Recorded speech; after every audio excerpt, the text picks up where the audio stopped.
Hello dear students, तो continue करते हैं हमारा एओडी। तो topic low condition of tangency, condition of tangency या फिर नॉर्मल। ठीक है, इसका मतलब क्या है? जैसे फॉर एग्जांपल मैंने तुम्हें एक कर्व दिया, let's say X Y square is equal to let's say 8। फिर मैंने बोला कि let y is equal to mx plus c is let's say tangent to this curve, then what is the relation between m and c? That particular relation, कौन सा relation जो m और c में exist करेगा, जिसके लिए ये line इसको टेंजेंट होगी, that is nothing but a condition of tangency. दोबारा एक बार मैंने बोला कि let's say we have this curve, और फिर मैंने बोला कि let's say y is equal to mx plus c is tangent to this curve। तो हमने बोला कंडीशन ऑफ टेंजेंसी क्या होगा? m और c में एक रिलेशन होगा, वो उस रिलेशन को हम बोलेंगे कि वो कंडीशन ऑफ टेंजेंसी है। जैसे सिंपल हमारा कोऑर्डिनेट ज्योमेट्री में जैसे हमने लिखा y square is equal to 4ax, फिर मैंने लिखा y is equal to mx plus c is tangent to this. तो उधर m और c में एक रिलेशन होता है, क्या होता है? इस a और इसमें c is equal to a by m, just like that way. ठीक है ना, m और c में एक रिलेशन आया ना, this relation is called condition of tangency. जैसे हमारा सर्कल है X square plus Y square equals to R square, तो इसके लिए कंडीशन ऑफ टेंजेंसी क्या आती थी हमारी? C square is equal to R square into 1 plus M square. तो देखो सी और एम में एक रिलेशन एग्जिस्ट कर रहा है ना। तो उस टाइम तो हमने क्या किया था, 2 डिग्री कर्व के लिए मतलब कोनिक्स के लिए देखा था। आज हम जनरलाइज मेथड देखने वाले हैं, how to find condition of tangency या फिर नॉर्मेलिटी। ठीक है, तो मैं स्टार्ट करता हूं और इसी एग्जांपल को आई विल टेक रेफरेंस और according to that I will write down the steps. ठीक है ना, तो मैंने तो एज अ क्वेश्चन लिख लो, टेंजेंसी जगह से नॉर्मेलिटी कर रहा हूं। Let curve is this, if y is equal to mx plus c is normal to the above curve, then find the relation between m and c. We have to find m और c में एक relation such that y is equal to mx plus c is normal to this curve। ठीक है ना, तो देखो step लिखो, इसी के according I am writing the step 1। अब चाहे टेंजेंट हो चाहे नॉर्मल हो, steps will remain the same, मतलब सेम रहेंगे। तो स्टेप 1 क्या होगा? Assume, first point assume parametric point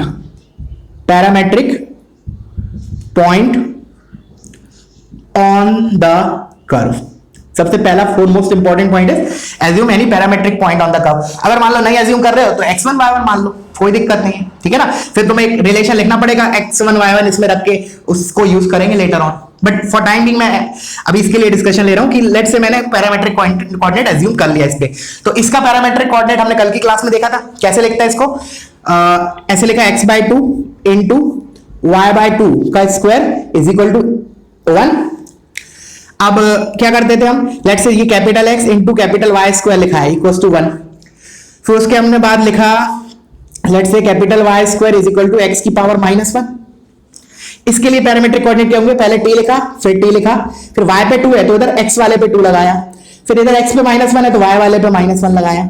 so these are the parametric coordinate for this curve, but मुझे इसके लिए निकालना है। तो मैंने बोला कैपिटल X जो है वो हमारा 1/t है, capital X this is my, तो मैंने बोला कैपिटल X 1/t है, तो capital X is small x/2, तो स्मॉल x कितना आया? 2/t। ऐसे दिखाया था, कल सिखाया था। फिर y/2 is equal to capital Y, and capital Y मेरा क्या है? सॉरी गलती हो गया, capital X is t square. Actually ये गलत लिख दिया मैंने, ठीक है ना, ये गलत लिख दिया बिकॉज इधर से this is my x coordinate ना, तो दिस इज t स्क्वायर। तो कैपिटल मेरा स्मॉल x आया 2t square and capital Y is this is 1/t, तो दिस इज 1/t। तो कैपिटल स्मॉल y मेरा कितना आया? 2/t। तो ये मैंने पैरामेट्रिक कोऑर्डिनेट एज्यूम कर लिए। अगर एक बार वेरीफाई करना है सही है या नहीं, सब्स्टिट्यूट करके देखो, इधर x की जगह रखो 2t स्क्वायर और y की जगह रखो 2/t, तो 2 2 जा 4 हो जाएगा, 1 2 इसका 8 आ गया, और x की जगह इधर t स्क्वायर है, इधर 1/t स्क्वायर, t स्क्वायर से t स्क्वायर कैंसिल, मतलब 8 इज इक्वल टू 8 आ रहा है, मतलब ये पैरामेट्रिक कोऑर्डिनेट्स करेक्ट है। ठीक है, तो पहला स्टेप हमारा कंप्लीट हो गया, assume parametric point on the curve as this. तो मैंने बोल दिया x is equal to finally 2t square and y is equal to 2/t। ठीक है, स्टेप 1 डन। चलो पॉज करो, पहले इतना कॉपी करो, मैं आगे बढ़ रहा हूं। तो मैं इसको रब कर देता हूं, मैंने पैरामेट्रिक पॉइंट मान लिया इस पे, that is this. Now step 2 is, अब जो भी पूछा है इसमें, जैसे इसमें नॉर्मल पूछा है तो नॉर्मल की इक्वेशन लिखो इस जनरल पॉइंट पे। क्या लिखो? इस जनरल पॉइंट पे नॉर्मल की, क्योंकि इसमें नॉर्मल पूछा है। अगर टेंजेंट बोलता तो हम टेंजेंट की इक्वेशन लिखते, तो उसके लिए मुझे dy by dx की जरूरत पड़ेगी। तो पहले हमने डिफरेंशिएशन dy by dx निकाला। क्या निकाला? dy by dx। तो हमें पता है पैरामीटर के टर्म्स में क्या होता है, dy by dt upon dx by dt। This is dy by dt upon dx by dt। So this will be, इसका डेरिवेटिव 2 by t का क्या हो जाएगा? माइनस 2 by t स्क्वायर, और 2t स्क्वायर का कितना हो जाएगा? 4t। तो finally this is minus 1 by 2t cube. देख लो एक बार, कुछ गड़बड़ तो नहीं है, ठीक है ना? This is what my slope of dy by dx है मेरा टेंजेंट का, बट मुझे नॉर्मल की इक्वेशन लिखनी है। तो मेरा dx ओवर dy कितना हो जाएगा? Minus dx over dy। Is this nothing but slope of normal. So this will be, इसका negative reciprocal, that is 2t cube. अब हम जनरल पॉइंट पे इक्वेशन लिख रहे हैं नॉर्मल का, तो y माइनस y1 मतलब 2 by t is equal to x, sorry m times, sorry m times, तो m is slope of normal is 2t cube into x minus x1 that is 2t square. So ये मेरी आ गई normal की equation. अब क्या करेंगे हम इसको, let's say this is equation 2 and जो गिवन इक्वेशन है इक्वेशन 1, इन दोनों को, क्योंकि वो भी नॉर्मल है ये भी नॉर्मल है, इन दोनों को कंपेयर कर लेंगे। कंपेयर करने से क्या होगा? हमारा t एलिमिनेट हो जाएगा, m और c में एक रिलेशन आ जाएगा। ठीक है, चलो इसको काम कंप्लीट कर ही लेते हैं। तो मैंने बोला इस इक्वेशन को मैं थोड़ा ऐसे लिख रहा हूं, y is equal to 2t cube into X और प्लस 2 बाई टी, और इधर हो गया हमारा आई थिंक 4t की पावर 5। देख लो एक बार, 4 माइनस के साथ माइनस 4t की power 5। So this is my, इससे कंपेयर करूंगा y is equal to M X plus C से। सो अब y का कोफिशिएंट सेम बना लिया तो directly I can equate the coefficients. वैसे तो हम रेशियो बराबर करते हैं, कोई भी दो लाइन सेम कर्व को रिप्रेजेंट करती है, तो coefficient of x is equal to coefficient, sorry ratio of coefficient of x is equal to ratio of coefficient of y is equal to ratio of constant. But since मैंने y का coefficient 1 बना लिया तो I can directly से कि m is equal to 2t cube and this is equal to c। तो मेरे को t और m में रिलेशन मिल गया। क्या मिला? 2t क्यूब, इधर लिख लेते हैं 2t cube is equal to m। तो जैसे t क्यूब की वैल्यू आ गई m बाय 2, ये आ गया।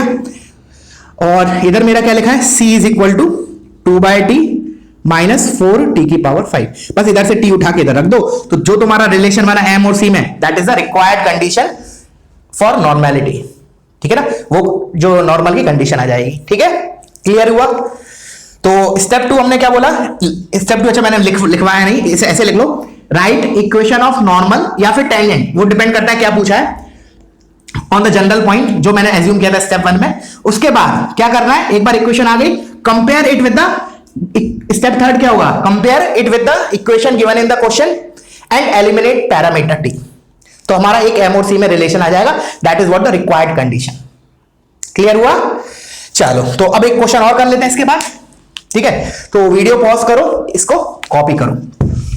एक बार मैं गो थ्रू करता हूं, स्टेप दोबारा बोल रहा हूं मैं। क्या था कि सबसे पहला step is to assume the point on the curve as parametric point. कोई भी पैरामेट्रिक पॉइंट एज्यूम किया, जनरल पॉइंट, उस पे हमने क्या किया, स्टेप 2 में टेंजेंट की इक्वेशन लिखी या नॉर्मल की लिखी, डिपेंडिंग कि मुझे क्या किस पे कंडीशन किसकी चाहिए, टेंजेंसी की चाहिए या नॉर्मल की चाहिए।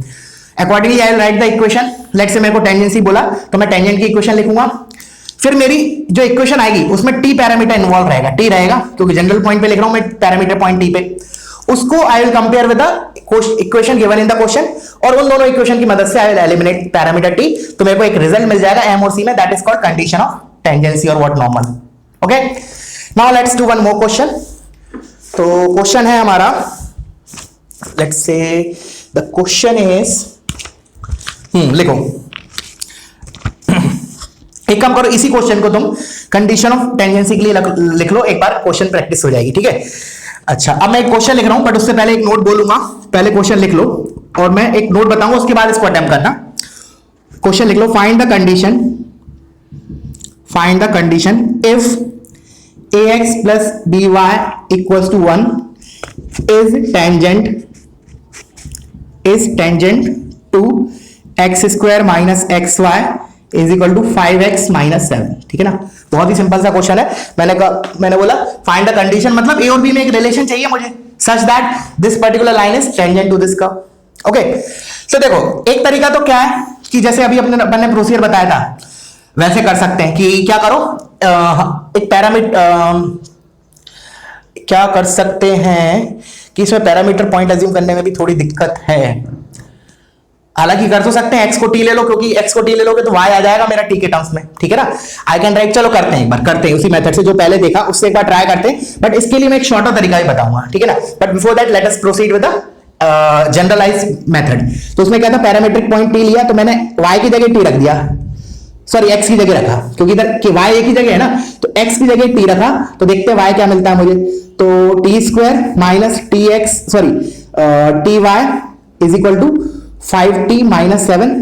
बाकी इन सारे टर्म को इधर लेके आता हूं मैं, तो ये हो जाएगा T square minus 5t plus 7 whole divided by t is equal to y। देखो ठीक है, तो सेपरेट आउट कर देता हूं, this is t minus 5 plus 7 by T, this is what my y। तो मैंने बोला फर्स्ट स्टेप में क्या करते थे हम, एज्यूम करते थे parametric point t on the curve. तो let the point any general point on the curve is x की जगह t रखा, तो t comma t minus 5 plus 7 by T.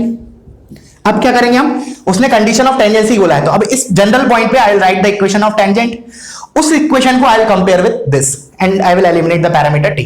ठीक है, कर लेते हैं थोड़ा और। तो उसके लिए मुझे dy by dx जरूरत पड़ेगा इक्वेशन लिखने के लिए, तो dy by dx is dy by dt upon dx by dt।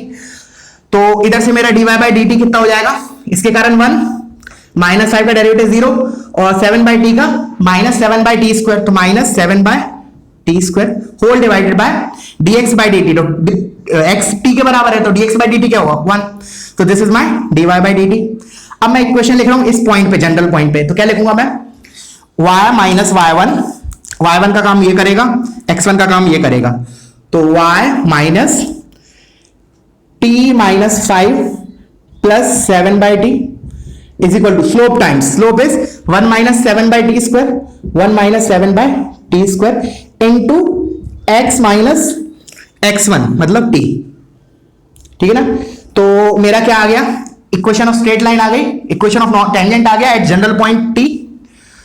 अब क्या करेंगे हम, नाउ आई विल कंपेयर, अब वो तुम्हारा टास्क है इन दोनों को कंपेयर करना। ठीक है ना, just compare these two equations, eliminate t, उससे क्या होगा तुम्हारा a और b में एक रिलेशन आ जाएगा। ठीक है, ये तो हो गया generalise method for any curve.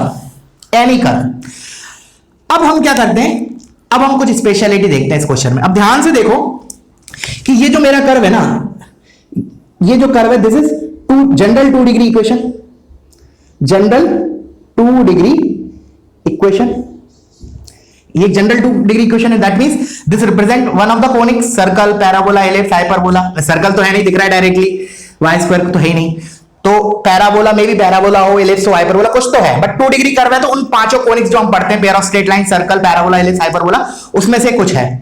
तो उसके करस्पॉन्डिंग अब मैं तुम्हें एक नोट लिखवा रहा हूं, क्या है कि अगर हमें कर्व दे रखा है 2 डिग्री कर्व, मतलब 2 degree one of the conics दे रखा है, तब हम ऐसा ना करके एक बेटर तरीका और कर सकते हैं। क्या कर सकते हैं कि हम इन दोनों लाइन और इस कर्व को सॉल्व कर सकते हैं, जैसे हम कोऑर्डिनेट ज्योमेट्री में करते हैं। याद करो हमने जो रिजल्ट निकाला, जैसे पैराबोला के लिए for example y square is equal to 4ax के लिए हमने जो निकाला कि y is equal to mx plus c, अगर इसको टेंजेंट है तो हम क्या करते थे, उधर 2 तरीके से निकाला था हमने।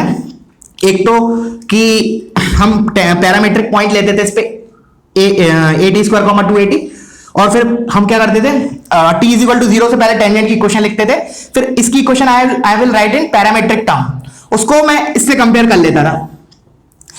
ठीक है, और मैंने एक और तरीका किया था उधर, क्या किया था कि हमने y को इधर से उठा के इसमें रख दिया, या फिर x को उठा के इधर से इधर रख दिया, तो जो भी क्वाड्रेटिक मिलेगी उसका डिस्क्रिमिनेंट 0 किया था, क्योंकि ये लाइन इसको टेंजेंट है तो उसके रिपीटेड रूट्स होंगे।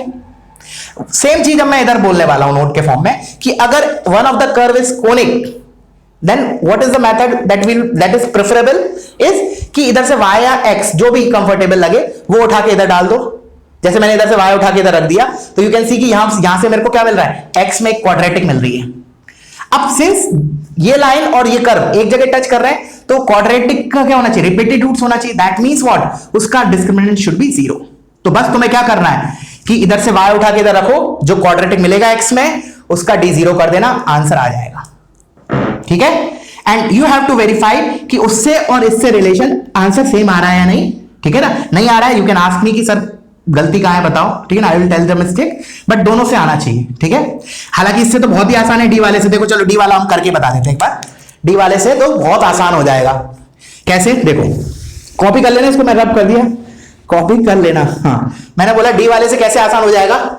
इधर से मैंने y का वैल्यू क्या लिखा, 1 minus ax over b, this is my y, तो उधर उसको उठा के इसमें रख दिया, तो X square minus X into Y, 1 minus ax over b minus 5x plus 7 equals to 0। तो यू आर गेटिंग एलसीएम लिया तो bx square minus x plus ax square minus 5bx plus 7b equals to 0। अब quadratic के form में लिख लेते हैं, X square into A plus B plus minus X into 1 plus 5b plus 7b equals to 0। Now इस quadratic का make d0, because ये जो लाइन थी वो इस कर्व को टेंजेंट थी, तो मतलब रिपीटेड रूट्स आएंगे, दैट मींस रिपीटेड आएंगे, ये कंफर्म है। एंड सिंस क्वाड्रेटिक बना तो दो ही होंगे, दो ही रूट होंगे एंड रिपीटेड है, दैट मींस व्हाट कि उसका डिस्क्रिमिनेंट इज 0। तो इस तरह से डिस्क्रिमिनेंट 0 करो, B square is equal to 4ac, तो 1 प्लस 5b का square is equal to 4 times 4ac, तो 7b into a plus b। This is what a required relation in a and b, condition of tangency. तुम्हें इस वाले method से भी confirm करना है कि दोनों से मैच कर रहा है या नहीं। ठीक है, तो ये हो गया हमारा condition of tangency and normal. ठीक है ना, वेरी प्रोसीजरल, कोई ज्यादा दिमाग खर्च होगा नहीं। चलो अब हम कुछ और क्वेश्चंस देख लेते हैं। ठीक है, तो मैं इसको रब कर रहा हूं, पॉज करके इसको कॉपी करूं, और आगे तभी बढ़ना जब पहले ये दोनों मेथड से सॉल्व हो जाए। एक से तो मैंने कर ही दिया, तुम्हें जनरलाइज वाले से करना है। ठीक है, जनरलाइज वाले से मैंने इक्वेशन तो बनाई दी थी, just you have to compare and eliminate T. Okay, चलो तो लिखो next question, prove that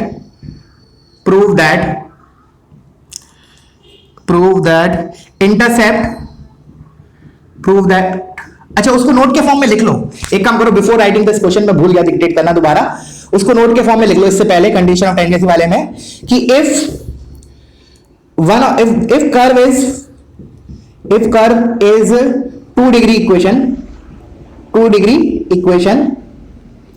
if curve is 2 degree equation, then solve line, given line and curve, solve line and curve मतलब उधर से y उठा के इसमें रखो, and make, या फिर ऐसे लिख लो, make quadratic using line and curve। if curve is 2 degree equation, then make quadratic using line and given curve, and make discriminant equal to 0 to get the required relation,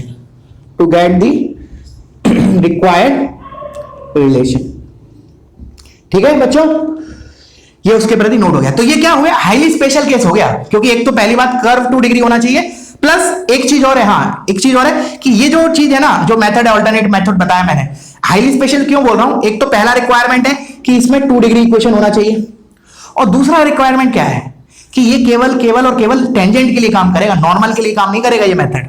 ठीक है ना, तो इसलिए ये मेथड तो आना ही चाहिए, प्लस जनरलाइज वाला और ज्यादा जरूरी है आना। ठीक है, समझ में आया क्या बोला। ये हाईली स्पेशल केस क्यों है कि इसमें एक तो कर्व जो होना चाहिए हमारा 2 डिग्री कर्व होना चाहिए, मतलब one of the conics, and second thing is this is valid only for the tangent, not for the normal, क्योंकि टेंजेंट में ही तो होता है ना रिपीटेड रूट्स आते हैं, नॉर्मल में तो ऐसा नहीं है। ओके, तो इधर लिख लो, this method works only for tangency condition, this method works only for finding condition of tangency, only for finding condition condition of tangency. I hope clear हुआ होगा, ठीक है ना। अब मैं इसको रब कर रहा हूं, पॉज करो, इसको कॉपी करो, अब हम क्वेश्चंस पे मूव करते हैं, ठीक है। चलो, now comes the question, prove that the intercept portion, prove that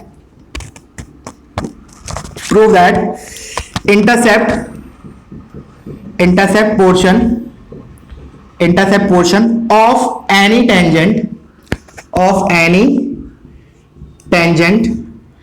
to the curve x की पावर 2/3 प्लस y की पावर 2/3 इक्वल्स टू a की power 2/3।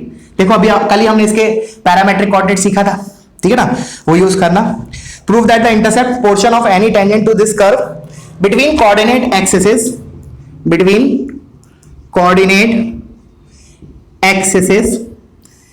is of constant length, ठीक है। करो, पॉज करो, प्रोसीजरल है, ज्यादा दिमाग खर्च नहीं होगा, ठीक है ना, बस क्वेश्चन समझना कि क्या बोला है, ठीक है। अब मैं आता हूं इसके सॉल्यूशन पे। तो इसने क्या बोला है कि prove that the intercept portion of any tangent to this curve. तो मान लिया ये मेरा कोऑर्डिनेट एक्सिस है, कर्व के शेप से मुझे अभी कोई मतलब नहीं, मैंने मान लिया ये है कर्व है, मान लिया, ठीक है। उसने बोला intercept portion of any tangent, तो इस पे कोई भी एक पॉइंट ले लिया मैंने, कोई भी एक पॉइंट ले लिया। This is the property for every point on the curve. ये जो प्रॉपर्टी आ रहा है that is for the every point on the curve. तो मैंने एक पॉइंट ले लिया P लेट से, उसने बोला कि इस पे मैंने टेंजेंट ड्रॉ किया, तो बोल रहा है कि intercept portion of any tangent between the coordinate axis, मतलब इंटरसेप्टेड पोर्शन क्या होगा between the coordinate axis, this length. तो ये बोल रहा है कि ये लेंथ कांस्टेंट है, प्रूव दैट कांस्टेंट है। इसका मतलब क्या है कि अगर मान लो मैंने इस पे जनरल पॉइंट लिया थीटा के टर्म्स में, so that length will come out to be independent of theta, ये प्रूव करना है, ठीक है। करो, अब मैं इसका सॉल्यूशन स्टार्ट करता हूं। तो मैंने क्या माना, P का जनरल पॉइंट मान लिया। अब जनरल पॉइंट कैसे ले सकते हैं इस पे, याद करो कल हमने किया था, this is a cos cube theta comma b, no b मतलब यही है, a sin क्यूब थीटा। मैंने बोला जनरल पॉइंट मैंने ले लिया a cos cube theta comma b, sorry b आ रहा है a sin क्यूब थीटा। देख लो, रख के देख लो, यू विल सी कि हाँ सेटिस्फाई कर रहा है, आइडेंटिकली सेटिस्फाई हो रहा है। cos क्यूब करेंगे तो क्यूब 3 से क्यूब गया और स्क्वायर बचेगा, तो cos square theta plus sin square theta 1 आ जाएगा और a की पावर 2/3 रहेगा। तो this is the general point, parametric point on this curve. अब क्या किया हमने, अब हमने टेंजेंट की इक्वेशन लिखी इस जनरल पॉइंट पे। तो टेंजेंट की इक्वेशन के लिए मुझे क्या जरूरत पड़ेगी, dy by dx। तो dy by dx निकाल लेते हैं। तो dy by dx is what, dy by d theta upon dx by d theta. तो dy by d थीटा मतलब y इज दिस, तो dy by d थीटा क्या होगा, 3a sin स्क्वायर थीटा, और फिर चेन रूल से sin theta का derivative cos theta upon dx by d theta. dx by d theta क्या होगा, इसका डेरिवेटिव, तो 3a cos square theta, 3a cos square theta, और फिर चेन रूल से cos थीटा का डेरिवेटिव माइनस sin थीटा, तो माइनस में ऊपर लिख देता हूं sin थीटा। तो ये 3a कैंसिल हुआ, एक cos गया, एक sin गया, तो finally you are left out with minus of tan theta या minus of sin theta upon cos theta. This is what slope at any point theta on this curve, ठीक है। Slope of tangent at any point theta on this curve is minus of tan theta. अब equation of tangent लिख लेते हैं। तो y, अब मुझे क्या इस पॉइंट पे लिखना है, जनरल पॉइंट पे, तो y माइनस y1 मतलब y minus a sin cube theta is equal to slope times, अब स्लोप को मैं ऐसे लिख रहा हूं minus sin theta upon cos theta into x minus a cos cube theta, a cos cube theta, ठीक है। This is my equation of tangent at general point theta. अब हमने क्या किया, मुझे ये लेंथ निकालनी है, उसको प्रूव करना है कि ये कांस्टेंट है। तो let's say this point is capital A and this point is capital B। तो हम क्या करते हैं, इसके कोऑर्डिनेट्स निकाल लेते हैं, और फिर क्या करेंगे, डिस्टेंस फार्मूला लगा देंगे। तो A का कोऑर्डिनेट निकालेंगे कैसे, A is what, x intercept, तो y को 0 पुट करते हैं इसमें। तो A के कोऑर्डिनेट्स क्या आएंगे, देखो मैंने y को 0 पुट किया, तो देखो ये माइनस और ये माइनस कैंसिल हुआ, उसके बाद एक साइन से एक साइन कैंसिल हुआ, इधर बचेगा a sin square cos theta, a sin square cos theta plus, और ये वाला a इधर से आएगा a cos cube theta equals to x। This is what X coordinate of point A. तो इसको सिंप्लीफाई करने के लिए मैंने a cos थीटा कॉमन लिया, तो देखो क्या आ रहा है, a cos थीटा कॉमन लिया तो अंदर बच रहा है sin square theta plus cos square theta that is 1 equals to x। तो बहुत अच्छा रिजल्ट आ गया ये तो सिंपल। ओके हमारा a के कोऑर्डिनेट्स क्या आ गए फाइनली, a के coordinate is a cos theta comma 0। अब मैंने बोला कांस्टेंट लेंथ आ रहा है तो डेफिनेटली अब तुम्हें हिंट लग जाओगा कि b का y कोऑर्डिनेट क्या आने वाला है, ठीक है ना, a cos थीटा देख के, बट फिर भी हम निकाल लेंगे अभी। कैसे निकालें, b का y कोऑर्डिनेट निकालने के लिए b इज व्हाट, b का कोऑर्डिनेट कैसे आएगा इसमें इक्वेशन में, x को 0 पुट करने से, तो x को 0 पुट करेंगे तो ये 0 किया, तो मैंने इधर से आया y is equal to a sin cube को उस साइड लेके गया, तो शॉर्ट में लिख रहा हूं a sin क्यूब प्लस इधर हो जाएगा sin upon cos into a cos cube, तो एक cos से एक cos गया तो बचा a cos square into sin, a cos square into sin, तो again I had taken a sin common, तो इधर मिलेगा sin square plus cos square, so this is a sin theta. तो फाइनली b के coordinate है 0, a sin of theta. तो अब देख लो ab का लेंथ कितना हो गया, a cos थीटा माइनस 0 इसका square plus 0 minus a sin theta इसका स्क्वायर का होल अंडर रूट, तो क्या आ जाएगा फाइनली ab का length, ab is equal to a sin square theta plus a square cos square theta उसका under root हो जाएगा, तो आइडेंटिटी लग गई sin square theta plus cos square theta is 1, तो फाइनली हमें लेंथ आ गया ab is equal to a, ठीक है, which is independent of theta that means that is constant, क्योंकि हमने तो एक जनरल पॉइंट पे निकाला था जनरल पॉइंट के लिए, बट इसमें थीटा वगैरह आया ही नहीं, hence result is proved. Clear हुआ, चलो और क्वेश्चन करते हैं, पॉज करो इसको कॉपी करो।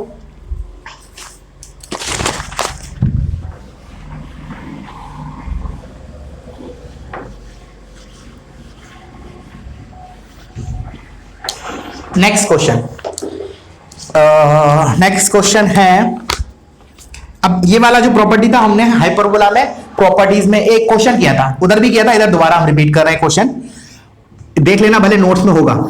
Prove that area formed by x axis comma y axis and any tangent to xy is equal to c square is constant, क्या बोल रहा है, area form by x axis y axis and any tangent to this curve. तो इसका मतलब क्या, पहले diagram तो समझ लेते हैं। लेट्स से हमें पता है xy is equal to c square, तो ऐसा कुछ तो होता है हाइपरबोला। अब उसने बोला इस हाइपरबोला पे कोई भी एक पॉइंट लिया, उस पे मैंने टेंजेंट खींचा, let's say this is the point, इस पे टेंजेंट खींचा, तो वो क्या बोल रहा है कि ये जो ट्राइंगल है ना इसका एरिया जो होगा वो कांस्टेंट होगा। कांस्टेंट होगा मतलब that is independent of point, कि मैंने हाइपरबोला पे पॉइंट कौन सा लिया है। तो मान लो अगर मैंने पैरामीटर t के टर्म्स में इस हाइपरबोला पे एक पॉइंट लिया, तो इसका जो एरिया आने वाला है ना इस रीजन का area, this will be constant that is independent of t। For example अगर मान लो मैंने कोई और पॉइंट ले लिया, लेट्स से इस वाली ब्रांच पे ले लिया, कहीं भी ले लो, क्योंकि ये दो कर्व नहीं है, एक कर्व है उसकी दो ब्रांचेस हैं, तो लेट्स से मैंने इधर टेंजेंट खींचा तो ये ऐसा आया, तो एरिया क्या आ जाएगा ये वाला, तो ये एरिया बराबर होगा। और कहीं टेंजेंट खींच लिया मैंने, लेट्स से यहां टेंजेंट खींचा तो मेरा क्या होगा, लेट्स से ये टेंजेंट खींचा तो ये हो गया, ये हो गया, तो अब एरिया ये आ गया, all these area will be equal constant that is independent of parameter t, कि मैंने पॉइंट क्या लिया है कर्व पे, that we have to prove, ठीक है ना। प्रोसीजरल है, खुद से ट्राई करो, आना ही चाहिए, ठीक है, आना ही चाहिए। अब मैं इसको स्टार्ट करता हूं, तो इसके तो पैरामीटर कोऑर्डिनेट्स बहुत आसान होते हैं, याद भी हो, नहीं तो हमने जो कल मेथड सिखाया था पैरामीटर वैसे भी निकालोगे तो एग्जैक्टली सेम आएगा। वैसे क्या होता है ct comma c by T होता है, दैट यू कैन, अगर नहीं याद है तो जो कल मेथड बताया था उससे आ जाएगा तुम्हारा ये answer, ct comma c by T, ठीक है। This is any point p on the curve, let's say this is the point p, ठीक है। तो मैं क्या कर रहा हूं, टेंजेंट की इक्वेशन लिखता हूं p पॉइंट पे, जनरल है, फिर मैं क्या करूंगा, let's say this point is a, this point is b, फिर जैसे भी इससे पहले वाले क्वेश्चन में किया था उसमें तो क्या था, AB का लेंथ कांस्टेंट प्रूफ करना था, अब मुझे क्या प्रूफ करना है कि AB का एरिया कांस्टेंट है। तो मैं क्या करूंगा, सिंपली एरिया क्या हो जाएगा इस ट्रायंगल का, OA, लेट्स से अगर ये ओरिजिन O है तो half into OA into OB निकालना है, that I have to prove कि that is independent of T, ठीक है। करते हैं इसको, तो मैंने बोला उसके लिए मुझे क्या जरूरत पड़ेगा, स्लोप, तो dy बाई dx। अब याद करो, वैसे अगर डायरेक्टली लिखना चाहो तो याद है तो दैट इज गुड, क्या आता था -1 बाई टी स्क्वायर आता था शायद, देख लेते हैं एक बार। इसका स्लोप कितना हो जाएगा, dy by dt that is -c upon T square upon इसका डेरिवेटिव दैट इज सी, तो दिस इज -1/t²। करेक्ट है ना? देखो slope of line joining T1 T2 क्या आती थी, -1/T1 T2। फिर मैंने एक्सप्लेन ऐसे किया था कि दोनों पॉइंट पास आते गए तो एक पॉइंट तो क्या होगा, T1 = T2 हो जाएगा अगर T1 T2 कोइंसाइड कर गए, तो that is nothing but a tangent. तो -1/T1 T2 में अगर मैं T1 और T2 को बराबर डालूं तो क्या आएगा, -1/t²। ऐसे एक्सप्लेन किया था उस वक्त मैंने, क्योंकि जब हम कॉर्ड की इक्वेशन लिखते हैं line joining T1 and T2, ठीक है, तो उस इक्वेशन में जो स्लोप होता है इस टेंजेंट का दैट इज -1/T1 T2। फिर मैंने बोला T1 T2 अगर पास आते गए, ऐसे मूव करते गए, तो एक पॉइंट ऐसे आएगा जब ये लाइन टेंजेंट हो जाएगी, उस पर्टिकुलर केस में T1 T2 बराबर हो जाएंगे, तो हमारा स्लोप कितना आएगा, -1/t²। The same thing this. Okay, तो ये हो गया हमारा स्लोप। खैर वो तो सब कुछ पढ़ा हुआ है, इस पे कंसंट्रेट करते हैं। तो अब इक्वेशन लिखते हैं, जनरल पॉइंट इस पे, तो y - y1 y - c/2 is equal to slope times, तो -1/t² टाइम्स x - ct। ये आ गया मेरा इक्वेशन ऑफ टेंजेंट। अब मेरे को a के कोऑर्डिनेट्स निकालने, तो क्या करूं, y को 0 पुट करता हूं, तो when I will put y को 0, यू कैन सी इधर क्या मिलेगा मुझे, ये माइनस से माइनस कैंसिल, एक t से एक t कैंसिल, तो इधर से t आएगा, वो इधर उचक के ct हो जाएगा, तो ct और एक इधर से ct आएगा, तो 2ct is equal to x। तो इसका कोऑर्डिनेट आया मेरा 2ct, 0। तो देखो एक एक कोऑर्डिनेट कांस्टेंट नहीं है, बट इस तरीके से है कि इसका एरिया कांस्टेंट है, तो इसका मतलब डेफिनेटली b का जो y कोऑर्डिनेट है उसमें 1/t टाइप चीज आनी चाहिए, सो दैट इन दोनों का प्रोडक्ट में t कैंसिल हो जाए। देख लेते हैं एक बार। तो इसमें मैंने क्या किया, x को 0 पुट किया, ये कब आया मेरा, y को 0 पुट करने पे। अब x को 0 पुट करोगे तो ये खत्म, ये माइनस माइनस प्लस हो गया, ये t से एक t कैंसिल हो गया, तो c/t और इधर से c/t, तो 2c/t आया, दिस इज माय y। तो इसके कोऑर्डिनेट क्या होगा, 0, 2c/t। Now just see area, half into OA into OB, that is half into OA's 2ct into this is 2c/t। तो t से t कैंसिल, 2 से 2 cancel, final answer is 2c² which is independent of parameter t, hence that is constant। I hope समझ में आ रहा होगा, ठीक है। चलो तो वीडियो पॉज करो और क्वेश्चंस देखते हैं। रब करो, कॉपी करना इसको, ठीक है। Now let's do one more illustration.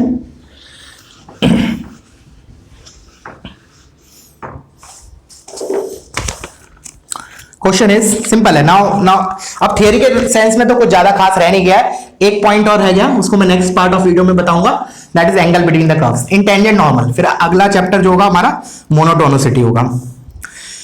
तो क्वेश्चन है, find equation of normal to the curve. Find, बहुत सिंपल क्वेश्चन है बट इसलिए दे रहा हूं, थोड़ा डेरिवेटिव निकालना इंपॉर्टेंट है इसमें। Find the equation of the normal, find the equation of the normal to the curve y is equal to, इधर लिख लेते, थोड़ा बड़ा कर्व है, y is equal to 1 plus x की power y plus sin inverse of sin square x at x is equal to 0। you have to find equation of normal to this curve at x is equal to 0। ठीक है, तो कैसे निकालते हैं normal की equation, simple, पहले तो dy/dx निकालना है, फिर उससे टेंजेंट का स्लोप आएगा, उसका नेगेटिव रेसिप्रोकल इज नॉर्मल का स्लोप, और पॉइंट पता है, पॉइंट पता है मतलब उसका x कोऑर्डिनेट पता है, देखते हैं y कोऑर्डिनेट क्या आएगा उस पर्टिकुलर पॉइंट पे। तो क्या करें हम, x is equal to 0 इसमें रख देते हैं to get the y coordinate of that point जहां पे मेरे को नॉर्मल निकालना है। तो मैंने x को 0 रखूंगा, तो देखो इधर ये साइन 0 हो जाएगा, 0 हो जाएगा, साइन इनवर्स 0 इज 0, इधर आएगा 1 plus 0 की पावर 1, तो एग्जैक्ट 1 की पावर एनीथिंग हैज 1, तो मतलब y का वैल्यू कितना है 1, तो कोऑर्डिनेट हमारे क्या होगा 0, 1। This is the point P जहां पे मुझे नॉर्मल की इक्वेशन लिखनी है। अब मेन टास्क आता है, इसलिए ये क्वेश्चन दिया गया है, इसका डेरिवेटिव निकालना, क्योंकि वेरिएबल की पावर वेरिएबल है, सो दैट हमारा एक बार रिवाइज हो जाएगा डिफरेंशिएशन। कैसे करते थे, देखो ऐसे बताया था मैंने, जैसे x की पावर y लिखा है, तो इसको हम क्या करेंगे, दो तरीके से ट्रीट करेंगे, एक तो x की पावर a की तरह, और एक x की पावर a बोल रहा हूं, x की पावर n की तरह, और एक a की पावर x, दोनों तरीके से डिफरेंशिएट करके ऐड करेंगे, मतलब एक बार बेस वेरिएबल, एक बार पावर वेरिएबल। तो अगर मैं इसको ये मानते हुए डेरिवेटिव करते हैं तो हमारा क्या होता है, n आगे आता है, n इंटू एक्स की पावर n माइनस 1, और फिर x होता है तो x के रिस्पेक्ट में डेरिवेटिव 1 होता है, तो basically this is the derivative of this. इसका क्या होता है a की power x into ln a, और x के रिस्पेक्ट में करते हैं तो ये चीज मत भूलना, इस x का डेरिवेटिव एक्चुअली होता है इधर ये 1, जैसे मैंने इधर 1 लिखा ना, ये x का डेरिवेटिव, ये जनरली बच्चे भूल जाते हैं क्योंकि इधर फर्क पड़ेगा, क्योंकि इधर x नहीं होगा उधर y होगा ना। तो दिस इज वेरी इंपॉर्टेंट, अगर नोट करना है तो you can note it down this part. Generally ये जो 1 लिखा है ना वो इंपॉर्टेंट है, ये मिस हो जाता है बच्चों से क्योंकि याद इतना ही रहता है n इंटू एक्स की पावर n माइनस 1, बट ये 1 आया कैसे, जो बेस है ना वेरिएबल x उसका डेरिवेटिव है ये 1। सिमिलरली इधर 1 कैसे आया, जो पावर है ना x उसका डेरिवेटिव है x के रिस्पेक्ट में, that is 1। Note it now. अब आते हैं इस पे, तो इसका डेरिवेटिव मैंने बोला पहले मैं x की पावर n मान के कर रहा हूं, तो क्या हो जाएगा, ये वेरिएबल है ये कांस्टेंट है, तो y इंटू 1 प्लस एक्स की पावर y माइनस 1। अब देखो इधर क्या है, ये 1 किसका डेरिवेटिव लिया था, बेस, एक मिनट, ठीक है, x की पावर n में 1 क्या है, बेस का डेरिवेटिव, तो इधर क्या हो जाएगा इंटू 1, ठीक है, प्लस अब मैं इसको ये मानते हुए करूंगा a की पावर x, तो बेस इज कांस्टेंट, अब कांस्टेंट की तरह करूंगा तो क्या आएगा 1 प्लस एक्स की पावर y, मतलब a की power x as it is, फिर ln ऑफ बेस, तो मतलब ln ऑफ 1 प्लस एक्स। अब इंपॉर्टेंट चीज है ये 1 पावर का डेरिवेटिव, तो इधर y है तो इधर क्या आएगा y डैश, ये मिस आउट हो जाता है बच्चों से जनरली, ठीक है, तो तुमको नहीं करना है। प्लस अब ये बचा हुआ है, तो साइन इनवर्स ऑफ समथिंग का डेरिवेटिव क्या होता है 1 अपॉन, पहले साइन इनवर्स का derivative 1 upon under root of 1 minus sine inverse x का x स्क्वायर होता है, तो ये हो जाएगा साइन x की पावर 4 इंटू चेन रूल से अंदर का derivative 2 sine x cos x। अब मुझे x इजिकल टू 0 पे निकालना है, x इजिकल टू 0 पे निकालना है y1, तो क्या आ जाएगा ये मेरा, देखो y dash, this is my y dash is equal to, ये x0 है तो ये वाला टर्म तो खत्म ही हो गया, खैर इसका तो कोई दिक्कत ही नहीं है, और ये भी खत्म हो गया ln 1 के कारण, इधर x को 0 डाला तो 1 की power something is 1 into y1, क्योंकि 1 की y क्या है 1, तो y डैश कितना आ गया 1, but this one is what slope of tangent, तो नॉर्मल का स्लोप कितना हो जाएगा m of normal, that will be -1, तो बस -1 स्लोप है, 0,1 से पास हो रहा है, तो क्वेश्चन क्या होगी y minus 1 is equal to slope times -1 times x minus 0, this is the equation of normal to this curve at x is equal to 0। ठीक है, क्लियर हुआ, चलो तो पॉज करो, इसको कॉपी करो, ठीक है, अपन एक क्वेश्चन और कर लेते हैं, टाइम बचा हुआ है अभी अपने पास, तो let me rub it now. ये याद रखना, ठीक है ना, ये पॉइंट इंपॉर्टेंट है, ये 1 और ये वाला 1 बार बार बोल रहा हूं मैं, तो जनरली क्योंकि डिफरेंशिएशन जब पढ़ते हैं जब तो ठीक है याद रहता है, कुछ दिनों बाद जनरली बच्चे भूल जाते हैं, इसलिए मैंने याद दिला दिया। चलो नेक्स्ट क्वेश्चन देखो, नेक्स्ट क्वेश्चन इज, ये भी इंटरेस्टिंग क्वेश्चन है हल्का सा, find all the tangents, find all the tangents to the curve, find all the tangents to the curve y is equal to cos of x plus y where x is less than equals to 4 pi greater than equals to 0 which are parallel to x plus 2y equals to 0। ठीक है ना, find all the tangents to this curve where x is, ये important है, ठीक है ना, अगर ये लिमिटेशन नहीं होगा तो मे बी हो सकता है इनफाइनाइट टेंजेंट्स ड्रॉ हो जाए, तो इसको दिमाग में रखते हुए सॉल्व करो, और बोल रखा है कि जहां पे टेंजेंट्स पैरेलल हो x plus 2y equals to 0 के, ठीक है, तो let us start the question now. तुम लोग करो खुद से एक बार पॉज करके, चलो मैं स्टार्ट कर रहा हूं। तो देखो हमने मान लिया एक जनरल पॉइंट है x1, y1, ठीक है ना, let's say this is the curve, ठीक है, मान लिया कुछ तो कर्व है, इस पे मैंने एक पॉइंट मान लिया x, चलो x1, y1 ही मान लिया, ठीक है, जनरल पॉइंट ले लेते हैं, अब जितने पॉइंट आएंगे आएंगे, देखते हैं x1 की ज्यादा वैल्यू आ जाएंगी, देखते हैं कितनी आती है। तो अब जैसे ही मैंने बोला है तुम्हें, कभी भी जब भी तुम कोई पॉइंट एज्यूम करोगे कर्व पे, तो दिमाग में रखना उसी time at that instant you have to put this in the equation of curve to get a relation in x1 and y1। तो क्या हो जाएगा, x1 y1 अगर इस कर्व पे लाई कर रहा है तो मैंने साइड में ले जाके लिख दिया y1 is equal to cos of x1 plus y1, ठीक है, यहां तक क्लियर है। Let's say this is my equation 1, x1 y1 एक रिलेशन आ गया, दो वेरिएबल है x1 y1, तो मुझे एक और रिलेशन चाहिए। अब वो फैक्ट कैसे यूज करूंगा कि जो स्लोप है वो इसके लाइन के स्लोप के बराबर होगा, because the tangent is parallel to this thing. तो बस मुझे इसका dy बाई dx निकालना है। तो dy बाई dx क्या होगा इसका, dy बाई dx। अभी बताऊं इंटरेस्टिंग क्यों है, थोड़ा सा इंटरेस्टिंग है ये क्वेश्चन। तो dy by dx is cos का डेरिवेटिव, तो cos का derivative is minus sine of x plus y. अब जल्दी जल्दी में क्या होता है, बच्चे लोग इतना छोड़ देते हैं, जल्दी जल्दी बोल रहा हूं, मैंने बोल रहा हूं सभी के साथ, कुछ परसेंट ऑफ बच्चे इतना छोड़ देते हैं, बट इसके बाद कुछ और भी आएगा। अभी तो हमने cos का डेरिवेटिव लिखा, बट अभी अंदर चेन रूल से इसका भी लिखेंगे। तो क्या हो जाएगा, x का डेरिवेटिव 1 और y का डेरिवेटिव dy बाई dx। ठीक है, तो मैं क्या करता हूं, dy बाई dx निकालता हूं। उसके लिए मैं ये वाला टर्म जो dy बाई dx इससे मल्टीप्लाइड है वो इस साइड लेके आ रहा हूं। तो कॉमन ले रहा हूं, मैं डायरेक्टली लिख रहा हूं, dy बाई dx कॉमन ले लिया मैंने, तो इधर का ये तो 1 बचा, प्लस ये dy बाई dx इधर आने के बाद इसके साथ ये साथ में आएगा, माइनस है तो प्लस हो जाएगा, तो इधर आ जाएगा sine of x plus y, this is equal to minus of sine of x plus y. देखो, तो from this equation what I will get here is dy by dx is equal to minus of sine of x plus y, sine of x plus y upon 1 plus sine of x plus y. ठीक है, अब क्या दे रखा है, at x1 y1 this value is minus half because tangent is parallel to this. तो इसमें मैं क्या करूंगा, इसको इवैल्यूएट करूंगा x1 y1 पे and I will equate it to minus half, तो मेरे को x1 y1 में एक और रिलेशन मिल जाएगा। तो निकालते हैं, तो minus of sine of x1 plus y1 upon 1 plus sine of x1 plus y1 equals to minus half.